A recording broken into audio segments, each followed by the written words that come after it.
everyone. Welcome to the Ashley Barlow Company podcast. I'm Ashley Barlow, your host.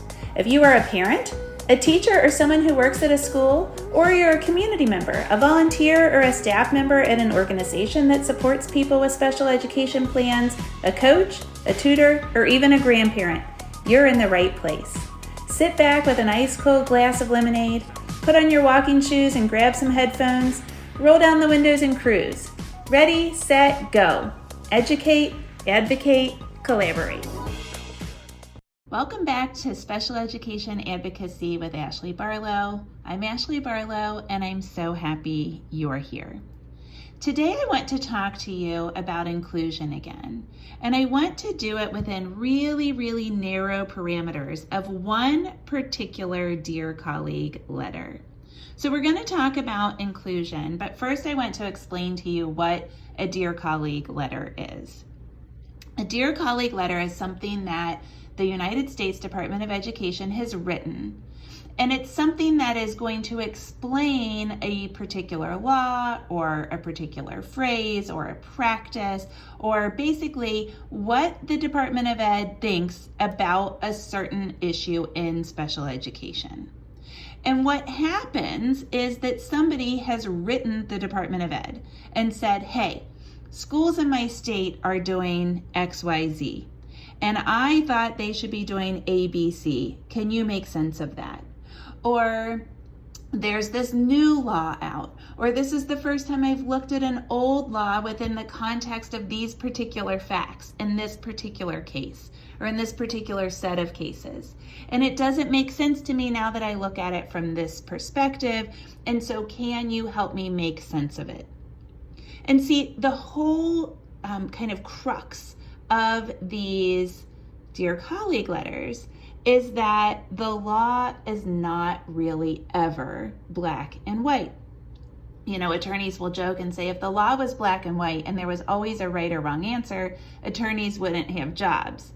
And that's true, but the way that I explain this concept in my office is I say that most decisions that are made by a court or some decision maker are made under the shadow of the law, because the law isn't really black and white.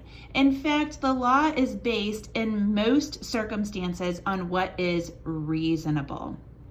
And what happens is there's language that can be interpreted in a few different ways, and oftentimes there are certain elements that have to be met in order for a court to say yes or no on something. And those elements can be given different weight, or they can have different degrees of severity when they apply to real life.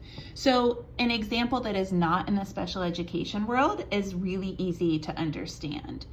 In a divorce case, a lot of states, Kentucky and Ohio, will make decisions that regard the children based on the best interests of the children. And there will be a law that says, here's how we're going to evaluate the best interests of the children.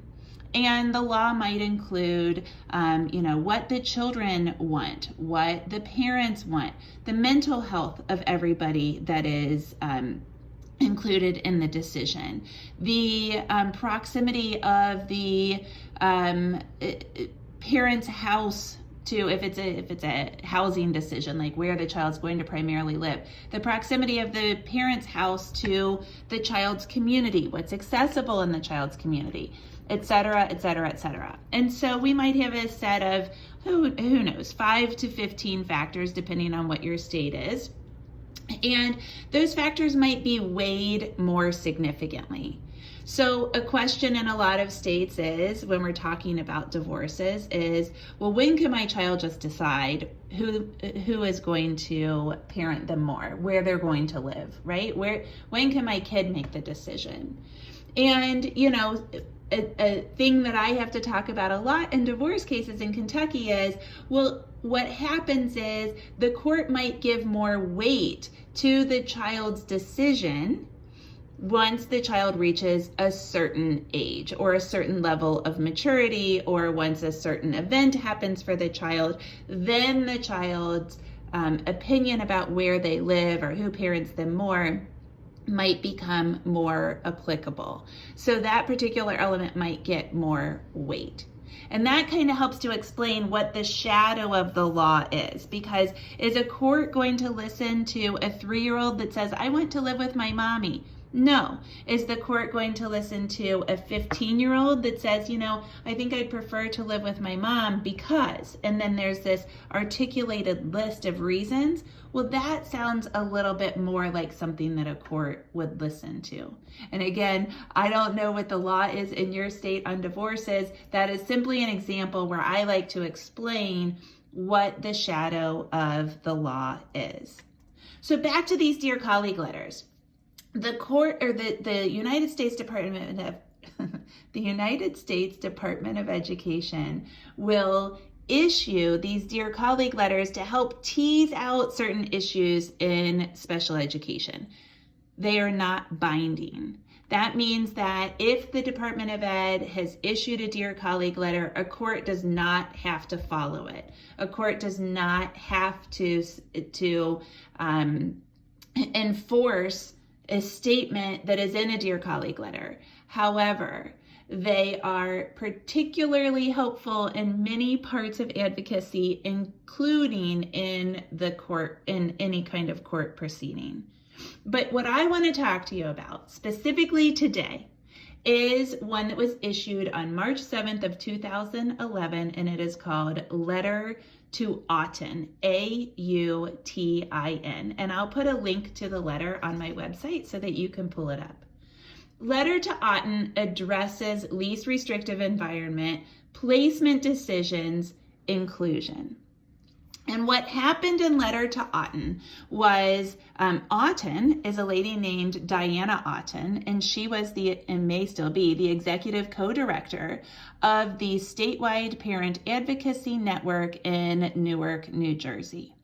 And she must have written the Department of Ed about, and there's a quote from her letter, she must have written the United States Department of Ed about new segregated schools for students with autism in every New Jersey county, and new segregated charter schools for students with autism in New Jersey. And so she had this question about these segregated schools and segregated charter schools. And she wrote the Department of Ed and said, can you reconcile this with the law, with the provisions in IDEA, and with the provisions in the Code of Federal Regulations, so the actual statute and the regulations? Can you reconcile it with the fact that now there are these segregated schools? How do we meet least restrictive environment if there are segregated schools? And there are a couple of really great quotes from Letter to Autin. I want to talk to you about two concepts that are in Letter to Autin. The first one is that educational placement is not based on disability category. I'm going to say it again. Educational placement is not based on disability category. We know that there are different categories of disability, and in your particular state, they might be called something different. In Kentucky, if a child has an intellectual disability, they probably have a disability category of MMD or FMD, mild mental disability or functional mental disability. A functional mental disability occurs in Kentucky when a child's scores on their adaptive skills, their academic skills, cognitive skills are more significant, are more standard deviations away from the mean than a child with an MMD, a mild mental disability. Okay, and your state is going to be probably something different, a different title, but that's kind of the concept as an example. And so what we know is that a child can't be placed in a certain classroom, in a certain educational setting. We cannot send a child to a self-contained classroom, for example, or a segregated school just because the child has an FMD disability category or an MMD disability category or an OHI disability category or something like that. And the quote from Letter to Autin is, As the regulations make clear, placement decisions must be made on an individual basis. Placements that are based solely on the category of the child's disability are not consistent with the regulations. Hugely, hugely, hugely important. And that comes from letter to Autin. And so if you face a situation where a school says, well, your child qualifies for an IEP because your child has, fill in the blank, autism or a functional mental disability or something like that. And so therefore you have to go to this kind of classroom. You can pull out letter to Autin and say, wait a minute, since 2011, the Department of Education has said that placement decisions are not to be determined solely on the basis of the child's disability. That is not consistent with the regulations. So that is a super huge piece to the placement discussion. The other thing that letter to Autin says is that the decision about placement has to be based on the individual needs of the student. So we can't say, well, this child has this particular set of factors, and so we're going to place the child in this particular room. Autism, check. Social emotional, check. Adaptive skill deficits, check. Okay, therefore you go in this particular self-contained setting or this segregated setting. We cannot do that. And letter to Autin explains it well. Here's the quote. A child's placement must be determined on an individual case-by-case basis, depending on each child's unique needs and circumstances, made at least annually, based on the child's individualized IEP, and as close as possible to the child's home. And then it goes on to say, recognizing that there is no one-size-fits-all approach, blah, blah, blah, blah, blah. Hugely important clauses in that quote. We determine placement as an IEP team on an individual case-by-case basis. And so if a district says in an IEP meeting, hey, we send all of our kids with autism to this particular unit, or we send all of our kids that have this disability category to a particular self-contained room, or to a particular teacher, or to a particular school. You can go to letter to Autin and say, no, the Department of Ed says that a child's placement has to be determined on an individual case-by-case basis. It also says that we have to make these decisions depending on the child's unique needs and circumstances. And so there's an advocacy tip in there. When we're talking about educational placement, we need to talk about the child, the specific child, and his or her unique needs and circumstances.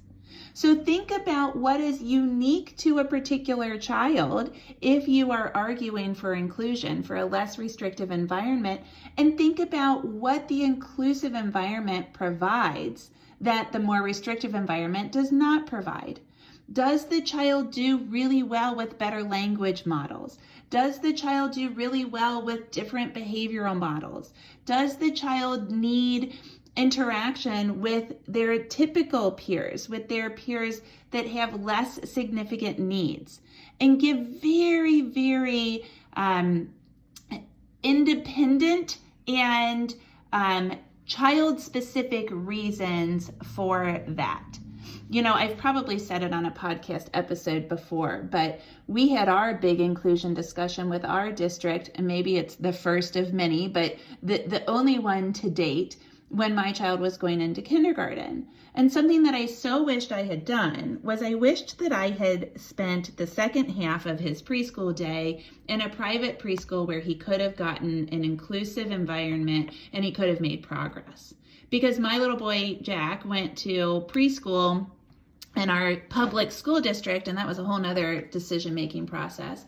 But he ended up going to preschool in our public school district, and he didn't do he did fine, but he didn't do particularly well.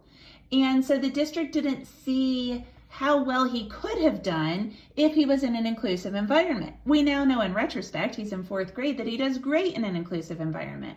But we were really kind of advocating in this vacuum of information. It was really my gut that said, oh no, he does great in inclusive environments. And I had to talk about how he interacted at his sports. He's a 4-year-old with Down syndrome. And I had to talk about how he did in his community soccer league. Well, what 4-year-old do you know that is always super attentive in their community soccer league? But if he had gone to a private preschool that was inclusive in the afternoons after he finished with his public school, we could have had real data, and we could have had video models, and we could have had a teacher that could have talked about it, etc. And there were lots of reasons that we chose not to do that. I'm happy with what we chose because he was with a really loving nanny who had wonderful kids that are still dear friends to Jack, but we didn't have that experience. But the fact of the matter is, we made the decision as a team, and we based it on his unique needs and his unique circumstances. And I was able to pull enough data out of his experiences from age 0 to 4 to help to facilitate that argument and ultimately to get him in a far less restrictive environment than what our district was considering. Of course, this quote says that the decision has to be made annually because every IEP has to be addressed annually, and part of the IEP document, and therefore something that you have to talk about annually, is educational placement. And then I love this part of the quote. It says that the decision has to be based on the child's individualized IEP. Well, I think this is funny because the I in IEP is individualized.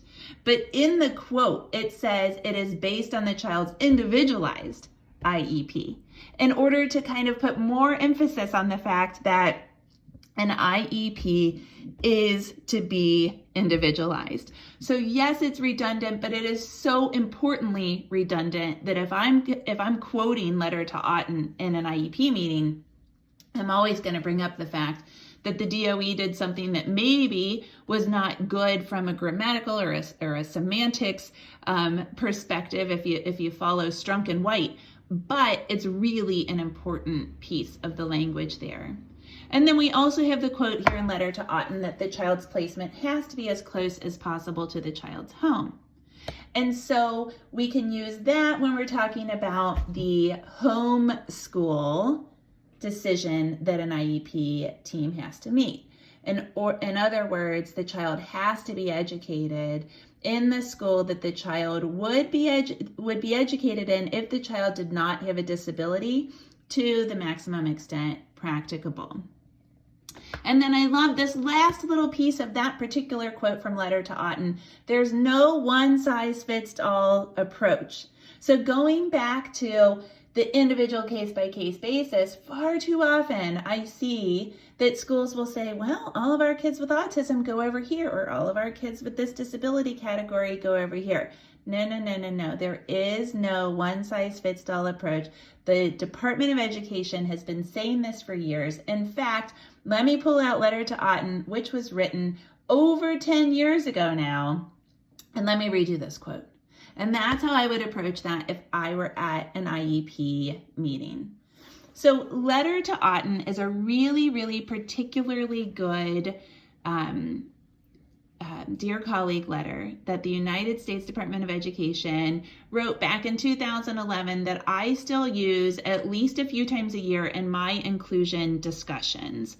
In my inclusion workshop, I go through several other Dear Colleague letters. There's a whole piece of the inclusion workshop that includes lots of different Dear Colleague letters that I use in inclusion arguments. There's Letter to Margolis that was from 2003. There's Letter to Trigg from 2007. There is Letter to Basso. There are several other Dear Colleague letters that can be extremely helpful in an inclusion argument. So if you face an inclusion argument in your district, if you think one's coming along the bend at some point, go check out the inclusion workshop that I've got for sale over on my website. It is a 3-part video series. It comes with a workbook that goes through the law, the regulations, a case in order to kind of put it into an example, and then the really practical decisions that the decisions that I guide an IEP team through if I'm making an inclusion argument in an IEP team meeting. So that's Letter to Autin. I hope it's helpful. I will see you next week, same time, same place. Thanks for joining me.